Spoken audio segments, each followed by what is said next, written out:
THQ was once everywhere. World Wrestling Entertainment, Saints Row, Darksiders, Red Faction, Pixar, Nickelodeon. If you played games in the 2000s, you probably owned something with its logo on the box. So how does a publisher with that much shelf space vanish almost overnight? The strangest answer starts with a plastic drawing tablet called uDraw, a massive gamble that filled warehouses with unsold hardware at the worst possible time. Before the collapse, THQ built one of the most reliable publishing machines in the business by understanding what sold at retail. It did not need every game to be a critical landmark. It needed parents, kids, and wrestling fans to recognize the box in a store and feel safe buying it. That meant World Wrestling Entertainment games every year, Nickelodeon games tied to SpongeBob SquarePants and Rugrats, Pixar tie-ins for movies like Cars and Finding Nemo, and a steady flow of family-friendly licenses that could fill shelves across consoles and handhelds. These games were not all masterpieces, but many were dependable products aimed at huge audiences that already existed before the first advertisement ran. In the 2000s, that was powerful. Physical retail rewarded familiar names. Shelf space was limited, and a game with a known character had an advantage over an unknown original idea sitting beside it. THQ became a specialist in reducing risk. Take a popular brand, build a playable product around it, ship it on schedule, and repeat. That strategy made THQ visible everywhere, but it also created a problem. Licensed games built the empire, while the company wanted the prestige and profit of owning hits for itself. THQ's answer was to buy and back studios that could give it something licenses never could: identity. Volition became one of the most important pieces of that shift. Red Faction had already shown the studio could build a recognizable science fiction shooter, but Saints Row gave THQ a modern open-world franchise it owned outright. It arrived in the shadow of Grand Theft Auto, then gradually pushed toward a louder, stranger personality that fans could identify immediately. Relic brought a different kind of credibility. With Company of Heroes, THQ was publishing one of the most respected strategy games of the 2000s, a serious personal computer title built on tactical combat, destruction, and cinematic presentation. That was not a children's license or a quick retail product. It was the kind of game that made critics and dedicated players look at THQ differently. The same ambition showed up in Metro 2033, a bleak survival shooter based on a Russian novel, and Darksiders, created by Vigil Games as a stylish action-adventure with its own mythology. These projects made THQ feel less like a company renting brands and more like a publisher building worlds. For a while, the strategy worked. THQ had Volition, Relic, Vigil, and other teams giving it creative weight beyond annual releases. But prestige came with a new cost. Original high-end games needed bigger budgets, longer development cycles, and stronger marketing. THQ was moving into a business where one miss could erase the gains from several hits. By the end of the 2000s, the ground under THQ was shifting faster than its business model could adjust. High-definition consoles had changed what players expected from major releases. Bigger worlds, better animation, online features, voice acting, and cinematic presentation all pushed budgets upward. A publisher could no longer rely on a steady stream of modest retail games to cover every risk. At the same time, the audience that had powered so much of THQ's family business was moving. The Nintendo Wii had created a huge market for casual players, parents, and children, but that market was not permanent. Phones and tablets were becoming everyday entertainment devices, and cheaper digital games were competing directly with the kind of licensed products that once filled store shelves. That mattered because THQ's dependable revenue had come from exactly those shelves. SpongeBob, Pixar tie-ins, wrestling games, and other licensed releases had helped fund the company for years, but mediocre licensed games were becoming harder to sell at full retail price when families had cheaper options and dedicated players were demanding more polished experiences. THQ was now squeezed from both directions. Its original franchises required large investments and strong launches. Its older licensed business was losing the reliability that made those investments possible. The company needed owned intellectual property to survive long-term, but it still needed predictable cash in the short term. By 2010 and 2011, THQ needed a safe hit, something broad enough to stabilize the company while its bigger bets matured. Instead, it put enormous hope into a new hardware accessory. The device was called the uDraw GameTablet, and on paper, it looked like exactly the kind of product THQ understood. It was a simple drawing tablet for the Nintendo Wii, bundled with software that let players sketch, color, and play light family games using a stylus instead of a normal controller. On the Wii, that idea made sense. The console already had an audience of parents, children, and casual players who were comfortable buying plastic accessories. The uDraw launched into that market and found real early traction. Retailers saw it move. THQ saw a new owned product line. For a company trying to replace fading licensed revenue, that was tempting. The mistake was assuming assuming the Wii audience existed everywhere else. THQ decided to bring uDraw to the Xbox 360 and PlayStation 3. Platforms built around very different habits. Those players were buying shooters, sports games, action titles, and online experiences. A family drawing tablet was not a natural fit for that shelf. The timing made the gamble worse. By the time THQ expanded uDraw, the casual peripheral boom was already cooling. The era of living rooms filling up with boards, guitars, drums, cameras, and special controllers was losing momentum. Consumers were becoming more selective, and many had already moved casual play to phones and tablets. THQ treated uDraw like a breakout platform when it was closer to a Wii-specific novelty. The company manufactured far more units than demand could support, especially for the new console versions. What began as a clever accessory became unsold inventory, and the product that was supposed to provide stability turned into a financial anchor.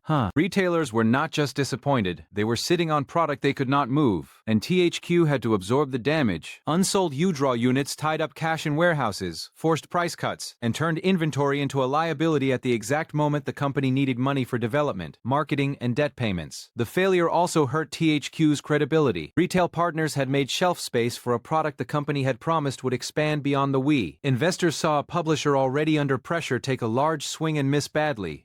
Inside the company, every future decision now had to be made with less room for error. That mattered because uDraw was not the only problem. THQ was trying to move away from licensed children's games and toward bigger, more expensive core titles. Projects like Homefront had not delivered the long-term results the company needed. Other games were delayed, reshaped, or cancelled as management searched for a path back to stability. The financial picture kept tightening. By the time THQ filed for bankruptcy, court documents listed about $204.8 million in assets against $248.1 million in debt. The company still had valuable studios and franchises, but not enough cash or confidence to keep operating normally. Restructuring became unavoidable. In December of 2012, THQ entered Chapter 11 bankruptcy, hoping to sell itself as a whole and survive under new ownership. For a moment, the plan was not to disappear. Then the auction changed everything. At the bankruptcy auction in January of 2013, THQ was not saved as one company. Its studios, games, and publishing rights were divided into separate lots, then sold to the highest bidders. The publisher that had spent years building a global catalog was being taken apart piece by piece.